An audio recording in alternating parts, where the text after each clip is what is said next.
Bharatiya Janata party ने नरेंद्र मोदी के नेतृत्व में 10 सालों तक केंद्र में शासन किया और उस पार्टी का नया गठबंधन और पुराना गठबंधन सब मिला के एनडीए गठबंधन बना। उस गठबंधन के तहत देश के अनेक दलों ने भागीदारी निभाई।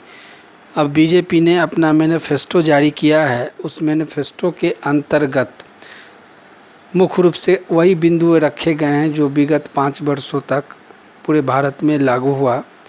उसमें 2-3 मुद्दे नए जोड़ के देखे गए हैं, जिसमें ये वादा किया गया है कि मुफ्त में गरीबों को आवास दिया जाएगा और साथ में बुलेट ट्रेन की बढ़ावा पे भी चर्चा की गई है।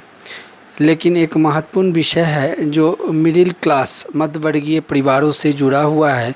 संघर्षशील मध्यवर्गीय परिवार रोजगार, स्वास्थ्य और शिक्षा में आज भी काफ़ी पीछे है। वैसी परिस्थिति में मोदी सरकार के माध्यम से इन परिवारों को कोई खास लाभ नहीं दिया जा रहा है। शिक्षा और स्वास्थ्य संवैधानिक हक के तहत मुफ्त में देनी चाहिए, चाहे वो अमीर हो, गरीब हो या किसी भी कैटेगरी के वर्ग के, समाज के, विभिन्न जाति, धर्म, मजहब, पथ के परिवार हों। लेकिन ऐसी कोई बात बीजेपी के शासन में या भारतीय जनता पार्टी के मैनिफेस्टो में नहीं बताई गई है। आज भी संघर्षशील ज़्यादा कोई है तो वो मिडिल क्लास फैमिली ही है। पढ़ाई में हो या स्वास्थ्य में हो, उनके खर्चे बहुत ज़्यादा बढ़ जा चुके हैं। जबकि जो चीज़ें हैं, महत्वपूर्ण विषय हैं, गरीबी उन्मूलन पे बहुत सारे प्रोग्राम कांग्रेस के शासन में कराया गया जो भ्रष्टाचार के हत्थे चढ़ा। अब गरीबी हटाना है और देश में रोज़गार लाना है, ये बहुत बड़ी चुनौती है। और इसके लिए जो गरीब है, सही में गरीब है, जो मजदूरी ना करे तो उसके खाने के भी बांधे हो जाएंगे, वैसे परिवारों के लिए मोदी सरकार ने बिजली, शौचालय, आवास, राशन की व्यवस्था तो कर दी। लेकिन इस व्यवस्था में ऐसे लोग भी आ गए हैं जो पहले से ही परिपूर्ण हैं और क्रीमी लेयर जैसी विषय वस्तुओं का फ़ायदा उठा रहे हैं। ये भी जांच का विषय है। भारत सरकार को ये जांचना होगा कि जिन व्यक्तियों, जिन परिवारों को लाभ दिया जा रहा है उसमें बगलिंग हुआ है और वैसे लोग अप्रवन, असंवैधानिक और गैर कानूनी तरीके से उन सभी विषय वस्तुओं का, योजनाओं का लाभ ले रहे हैं।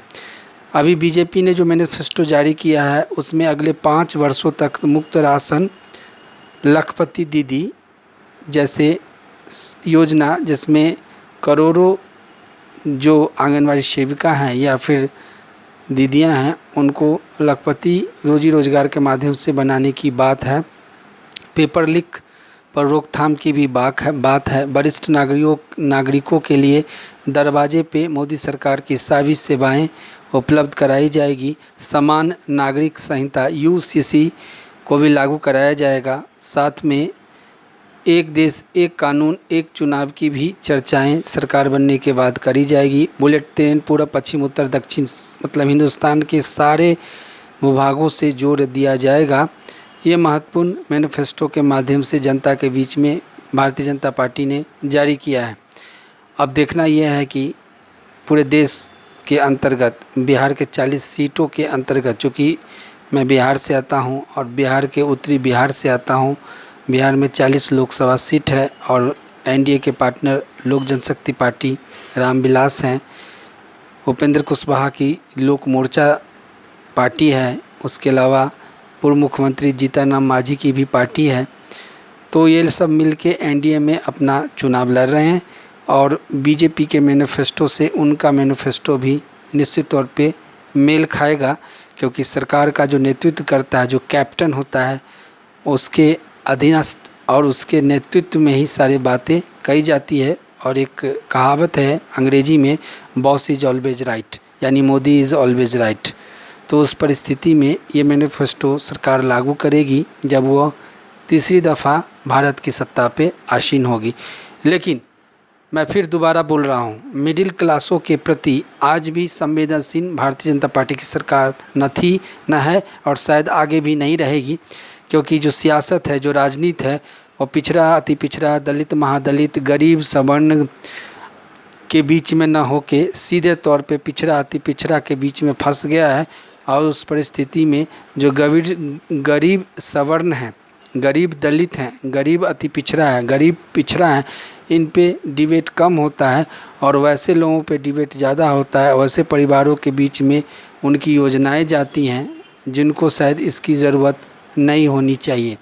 ऐसे में वो परिवार पहले से भी बेरोज़गार था और सहारे और भरोसे की ज़िंदगी जिएगा, जिसमें ये आस लगा के बैठेगा कि सरकार आएगी तो ये देगी, सरकार आएगी तो फलाना देगी, सरकार आएगी तो चिलाना देगी। तो उस परिस्थिति में मैनिफेस्टो के अनुकूल अगर नियम लागू होता है तो कहीं न कहीं एक खाई पैदा होगा और वो खाई अमीरी और गरीबी के बीच में होगा, ये द्वंद्व पैदा करेगा। और ये भी हो सकता है सरकार इस पे अगर संवेदनशील ना हो सकी तो आने वाले समय में अमीरी गरीबी, पिछड़ा अति पिछड़ा, दलित महादलित, सवर्ण गैर सवर्ण के बीच में भी द्वंद्व फैल सकता है। इसलिए सरकार को मैनिफेस्टो के बाद, सरकार बनने के बाद नियम लागू करने के लिए जनता के बीच में राय मांगने की भी गुंजाइश होनी चाहिए और भारत के आम जनताओं से भी राय मशवरा करके केंद्र की सरकार कोई नियम लागू करे तो उस लोकहित, समाज हित, संविधान हित और देश हित में बेहतरीन होगा। मेरे वीडियो पे अपनी कमेंट्स दें। भारत खबर को सब्सक्राइब दीजिए। आज का दिन आपका मंगलमय हो। धन्यवाद।